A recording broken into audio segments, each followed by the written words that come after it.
So let's look at another example of using the law of conservation of momentum. Let's say I have a cannon here. The cannon has a mass of 500 kg, and there's a red cannonball in here, and that has a mass of 4 kg. I'm going to fire this cannonball, and the cannonball leaves out of here at 200 meters per second. Well, it is a cannonball, so expect some serious velocity, right?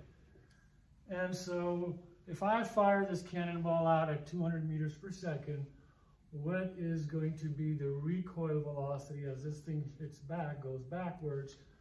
What speed will it go backwards at? And so that's what our question is. So again, if you recall, this is like the explosion where two things come apart. And the equation for the explosion is always just 0 equals m1 v1 final plus m2 v2 final, which basically means momentum was 0 before, and this is the momentum after, and it's also going to equal to 0. Okay, so again, let's call this guy m1, and let's call the cannonball m2, and the cannon is m1. So I have 500 kg times v1f plus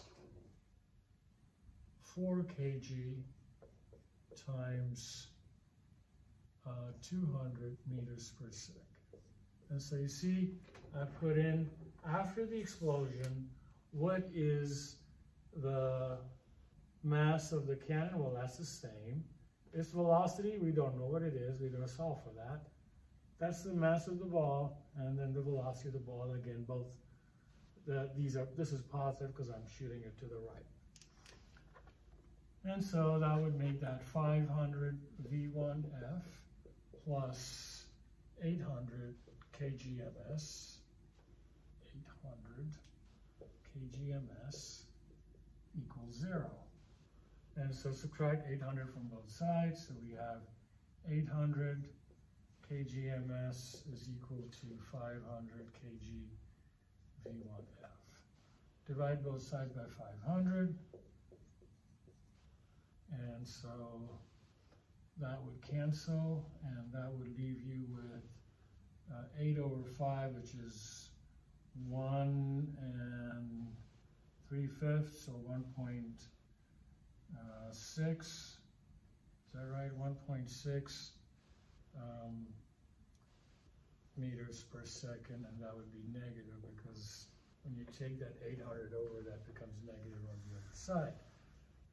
Subtracted 800 from both sides first. Let me just put that down.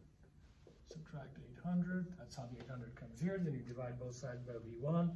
And so that's the velocity with which the cannon is going to go back at 1.6 meters per second. Okay, so that's how you use this to go ahead and solve for explosions, things coming apart, could be, again, two things that are stationary and then suddenly they start moving apart. So one moves at this speed, what's the speed of the other? And you can see the balance, the two momentums have to equal each other because they have to equal to 0. When you take one item on the other side, they end up equaling to each other except for being opposite in sign. Okay, so next class we'll look and see how we can use the law of conservation of momentum to solve for collisions between two objects and what would happen once they collide. Okay, we'll talk next in the next class. See you guys soon, and complete all the assignments and see how that works out for you. Talk to you soon.